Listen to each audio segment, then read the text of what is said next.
Comment faire pour gérer cette douleur après 6 mois et maintenant elle poste son nouveau gars en même temps qu'elle regarde tes statuts et sait que tu pourrais voir ses posts? Avant de développer ce sujet important, aidez-nous à améliorer, développer cette chaîne pour vous servir plus. Juste une seconde, likez, partagez et abonne-toi. Car ici nous réveillons les âmes détruites et affaiblies. Alors revenons sur le sujet. Je vais te parler avec beaucoup de vérité et de douceur.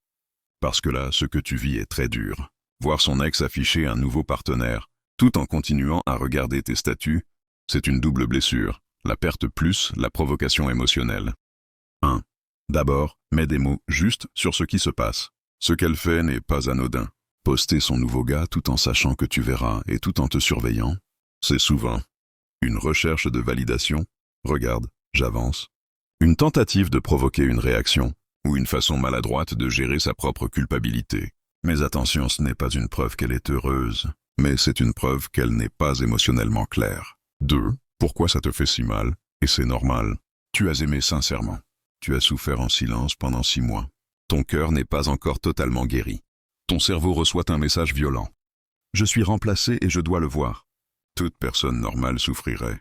Ce n'est ni faiblesse ni jalousie excessive. 3. Ce que tu dois faire immédiatement, très important. Étape 1. Coupe la source de la douleur. Tu ne peux pas guérir en regardant ce qui te détruit. 2 options saines, choisis-en une. Masquer ses statuts, sans la bloquer si tu n'es pas prêt. Ou arrêter de poster des statuts pendant un temps. Ce n'est pas fuir, c'est retirer le couteau de la plaie. 4. Ce que tu dois comprendre pour te libérer. Elle n'est plus ton présent. Elle est ton passé. Son nouveau gars. Ne diminue pas ta valeur. N'efface pas ce que tu as été. Ne dis rien sur ton avenir amoureux.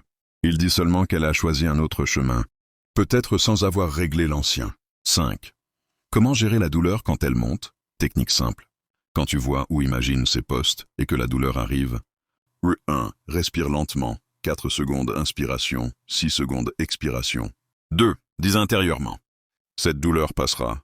Je ne mourrai pas de ça. 3.